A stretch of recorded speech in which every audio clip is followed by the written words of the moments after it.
Yeah, hi everyone, it's Mr. Markwick here again. Today I'm just going to go through two quick examples for multiplying and then dividing algebraic terms.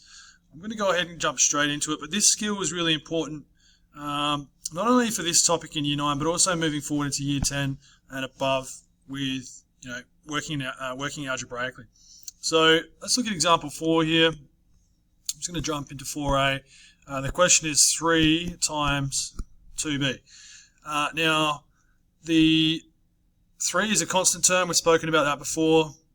The other term I've got here is 2b, 2 being the coefficient. So I'm going to multiply 3 by 2, which gives me 6, and the b just comes across by itself. Okay, so it's really as simple as that.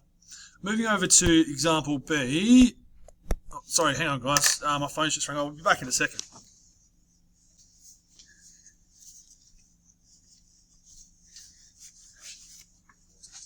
Yeah, sorry, that was just Mr. Johnson talking some more about rocks. So what we've got here is negative 2a multiplied by 3ab. And just like before, we multiplied the coefficients together in my last example in part A. So negative 2 times 3, we have negative 6. And now we've got the variables we can multiply together. We've got a and a. They're both like, so we can multiply them together. So we've got a times a, and another way of writing that is a squared. So that's what we can do there. And we've got b, just like in part A there, b was by itself, so we can just drop it down there like that. And sorry guys, my phone's ringing again. I better go and get that.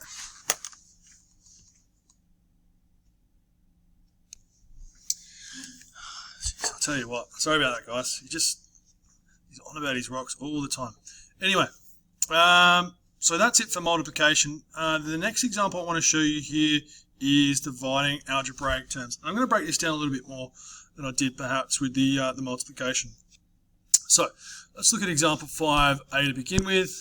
Okay, here it's 6ab over 18b rather. And what I'm going to do here is just show you that means 6 times by a times by b over 18 times by b. Now what I'm going to do is I'm just going to simplify this. So let's start with the variables.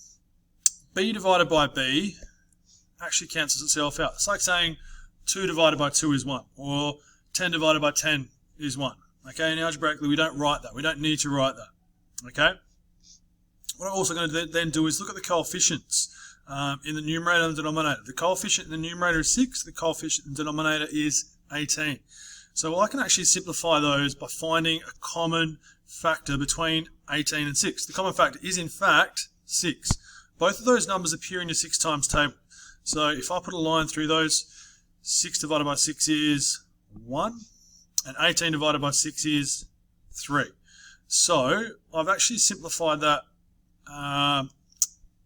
algebraic fraction, and it then becomes 1b over 3. Remember, in algebra we don't actually need to write that 1b. We could just write it as, if a term has a coefficient of 1, we can just write it as b. So b over 3 is the answer to example 5a. For example 5b, okay, it's got there 12a squared b divided by 3ab. Algebraically, we'd probably want to write that as a fraction. Yeah, so it would look like this: 12a squared b over 3ab, which means, and I'm going to expand this right out, 12 times a times b, a squared is a times a, over 3 times a times b. Then I'm going to go ahead and cancel out any common factors here. So again, I have 1a at the bottom, so I can cross off 1a at the top.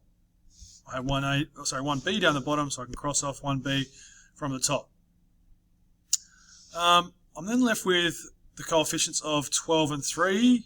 Now, what number goes into 12 and 3? 12 and 3 can both be found in the, that's right, 3 times tables. So, I'm going to put a line through the 3. 3 divided by 3 is 1. That's not a very good one. And 12 divided by 3 is 4. So I'm then left with, on the numerator line, 4a over 1. But anything as a fraction over 1 can just be written as the numerator. So essentially our answer here is just 4a. Okay? So guys, hopefully that helps. Again, I'll set some questions up on DayMap. If you have any questions, please